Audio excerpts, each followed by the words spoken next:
মায়াপুনী Tiger kitchen থেকে সবাইকে স্বাগত। আপনারা কেমন আছেন? আশা করি ভগবানের কৃপায় ভালোই আছেন। দেখুন, একটা কত বড় কালো তাল ছিল।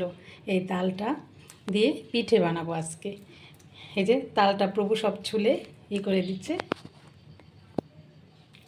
এই যে প্রভুজি তালটাকে সব সুন্দর করে একদম পালটা বের করে দিচ্ছে। এই যে দেখুন কত বড় তালটা, 3টে দানা, একটা দানাই এত বড়। এই যে আর খুব সহজভাবে মানে এই গ্রাইন্ডার দিয়ে তালটা নিচ্ছে। এই যে যেটা দিয়ে আমরা আদা ঘষে টষে নিই, এই কুড়ানি, এটা দিয়ে ভালো করে খুব সুন্দর হয়। দেখুন কি সুন্দর পালটা বেরিয়ে যাচ্ছে তালে। এই যে ঘষে নিচ্ছে।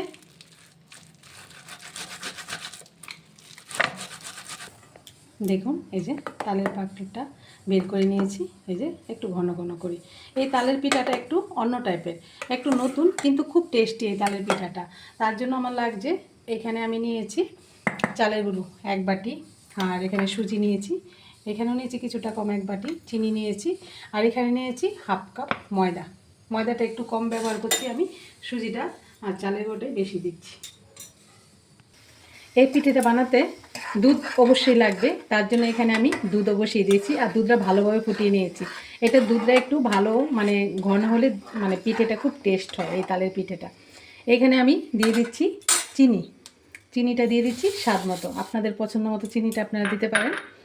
আর এখন দিয়ে দিচ্ছি এই যে তালের পাল্প। তালটা একটু বেশি দিলে ভালো লাগে পিঠেটা। এবার ভালো করে আমি চিনি, দুধ, তালটা ভালো করে ফুটিয়ে নেব। এই যে ভালোভাবে ফুটিয়ে নিচ্ছি, আর এখানে দিয়ে দিচ্ছি 1 চামচ ঘি। ঘিটা দিয়ে ভালোভাবে আরেকটু ফুটিয়ে নিচ্ছি। ভালোভাবে ফুটে গেছে আর অনেক সুন্দর ফুটিয়েছি। এখন আমি একদম লো ফ্লেমে রেখে দেব, কিন্তু গ্যাসটা অফ করব না। তার মধ্যে দিয়ে দিচ্ছি প্রথমে সুজি। আমি দিয়ে দিচ্ছি চালের গুঁড়ো,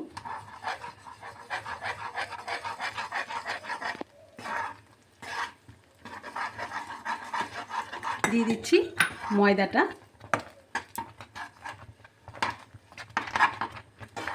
একটু এলাচ দানা থেতো করি, এটা খুব সুন্দর একটা ফ্লেভার আসবে। ভালোভাবে দেখুন, একদম ভালোভাবে সুন্দরভাবে এখন এই যে উঠে উঠে আসছে। এবার ঠিক এটা একটা ডোর মতো হয়ে গেছে, তার মানে পাকটা খুব সুন্দর হয়ে গেছে। এখন আমি এটা নামিয়ে দিচ্ছি। এখানে আমি একটা প্লেট নিয়ে নিয়েছি, এর মধ্যে আমি ঘি একটু ব্রাশ করে নেব। একটু ঘিটা ভালো করে প্লেটে মেখে নিচ্ছি।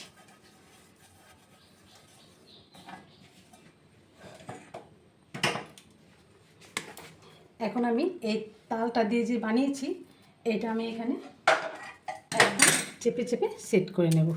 একটু গরম অবস্থায় করতে হবে, প্রয়োজনে একটু হাতে একটু জল নিয়ে নিতে হবে, একদম চেপে দিতে হবে, পুরো প্লেটটা ছড়িয়ে দিতে হবে।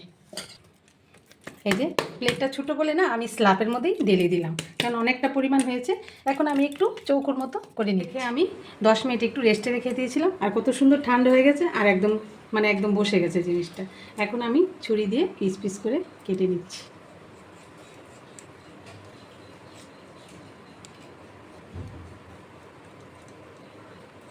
ডাটা করুন। এই যে এইভাবে আমি সবগুলো কেটে নিয়েছি। এবার আস্তে আস্তে এরকমভাবে তুলে নেব। এই যে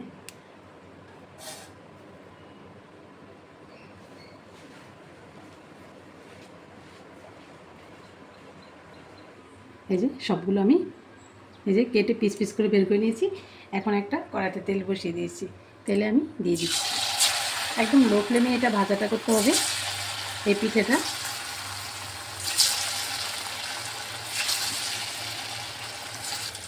দেখুন এই যে পিঠাগুলো এখন আমি উল্টিয়ে দিচ্ছি।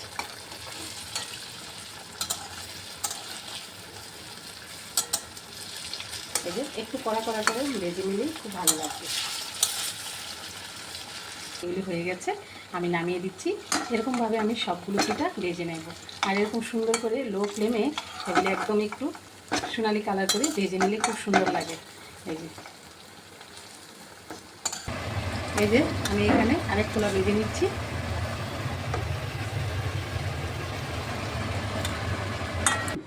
রেডি হয়ে গেল তালের পিঠে, কত সুন্দর হয়েছে।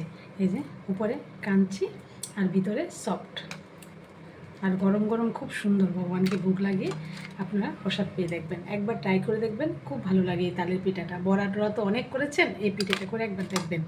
এ দেখুন কীরকম শব্দ হচ্ছে। আর আজকে ভিডিও এখানেই শেষ। সবাই ভালো থাকবেন, সুস্থ থাকবেন, আবার দেখা হচ্ছে পরের ভিডিওতে। হরে কৃষ্ণ।